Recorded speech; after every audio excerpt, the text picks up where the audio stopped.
I'm going to be completely honest with you guys. When I started playing guitar at 17 years old, I found it to be very fun. I literally skipped school to come home and practice guitar, and in about 6 months, I reached the same level as somebody usually does in about 2 or 3 years. And that's not to say that I'm some sort of special person, that I have any natural talent or anything like that. I think I just did the right things in the right order, and it just kind of worked out. And now, as a teacher, I've taught tons of students, and I can see it from the other side. I know what kinds of struggles different people have, and I know why they don't progress as fast as maybe they should. So I'd like to share with you today how I learned to play guitar and a few things that'll help you catch up, because that's something that was really important to me. I was starting at age 17, and I know in hindsight I was very young, right? Like, I'm more than twice that old now, but at the time I felt old. All my friends, they already knew how to play guitar. They were already jamming in bands, and I was just getting started learning guitar as an adult, and I constantly felt like I was behind and I needed to catch up. This would be really helpful, especially if you're an older beginner, because I'll be able to pass on some of the tips that I received that helped me catch up. Really quick, before we get started, if you want a free resource that's going to help you out with guitar, give you some stuff to work on after you learn about everything in today's lesson, I have a free ebook. It's free for all my subscribers. I'll put a link to that in the corner. Now, on to our lesson here. I just want to take you through some key things that have helped me quickly get through the beginner phase and hit the point where I could actually play things on guitar that sounded like music. My ultimate goal was to have fun. I just wanted to play guitar because I loved it. So I started with easy songs. And easy is a bit of a flexible term. Sometimes you'll go to a teacher and they'll say, hey, here's this easy song. And in reality, it's not that easy. I've seen a lot of crazy recommendations for beginner songs. They have like 5 chords, or they make you shift positions and stuff, and that's way too much to handle if it's your first week or even month of playing. It's going to be discouraging. You'll think, wow, this is the easiest thing and I can't even play it. So to actually get going, you want to pick truly easy things that are just 1 or 2 motions. Just look at the song and ask yourself, does it require me to move more than 1 or 2 fingers at a time? If not, it might be a little too much. For instance, the first 3 things that I learned how to play on guitar, before I even bought a guitar, one of my friends, I was at his house and I was just noodling around on his guitar and he showed me a couple things. There was Smells Like Teen Spirit, and the intro to Crazy Train.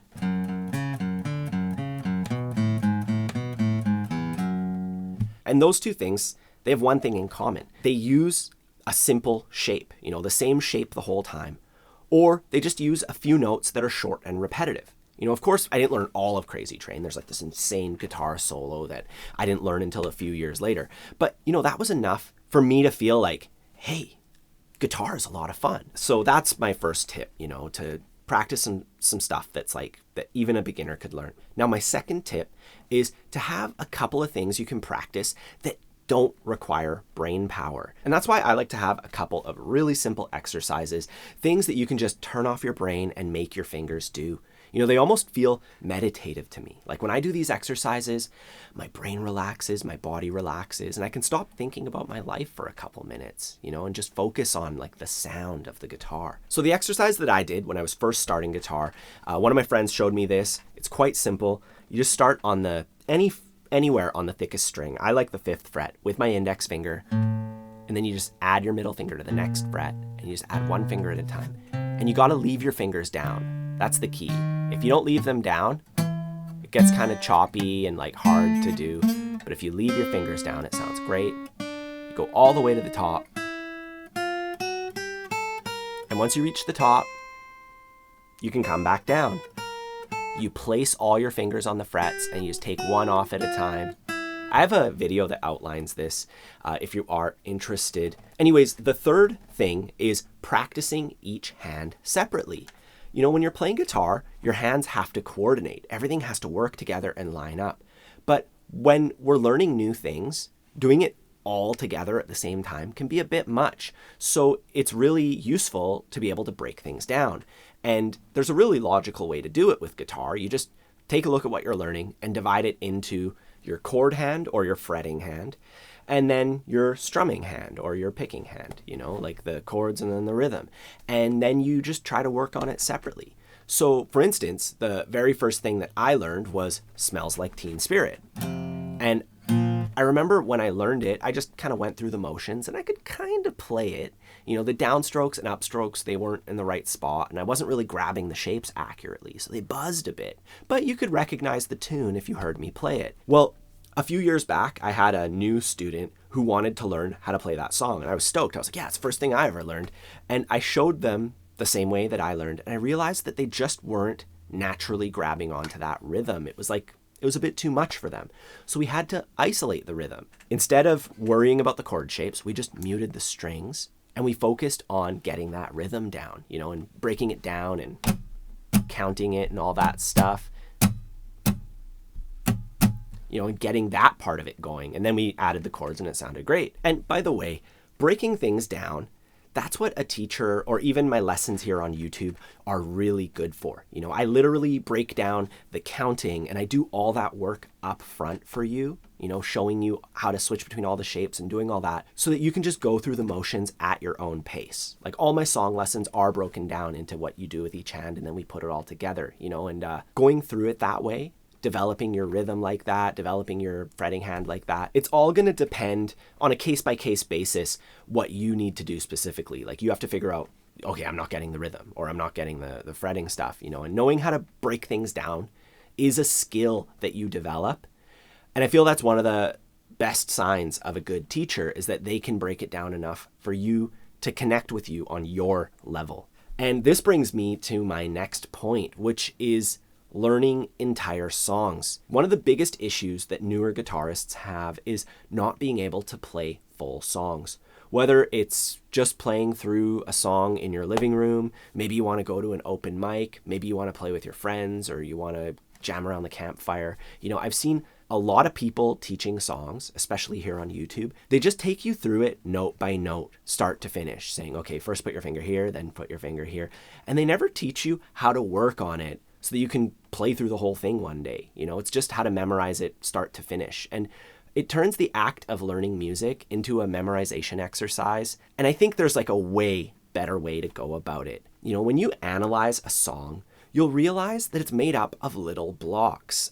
Take the song, I always use this as my example, Country Roads by John Denver. Even though the recording has finger picking and all these other elements, we can try a simple strumming version of it, like I teach on my channel here. When you take a look at how it's constructed, in this case, there's a verse, a chorus, verse, chorus, bridge, chorus, chorus. That's just 3 different sections.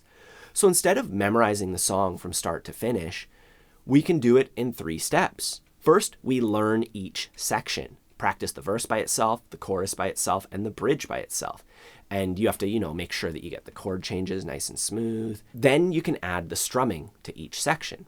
Once again, you just play the verse with the chords and strumming now, then the chorus, then the bridge. Finally, you put all those components in the right order. You do the verse followed by the chorus and you try to work your way into it and work on all those transitions. And over time, you can upgrade how you play that song. Once you can do it in that simple strumming way all the way through, and you gain that confidence that, yes, you can play an entire song. You just add some layers to it. Maybe you add the finger picking to it. Maybe you upgrade the strumming to incorporate a couple like nifty little things. Maybe you learn to sing and play it seamlessly. I'm going to leave it at that. There are tons of things that we can do, but those are the key elements when it comes to reaching your goals on guitar. And I know we kind of just glossed over them here because the truth is it's a journey, but it's important to make sure that the things you're doing are actually carrying you towards your goals. So you're not just spinning your tires.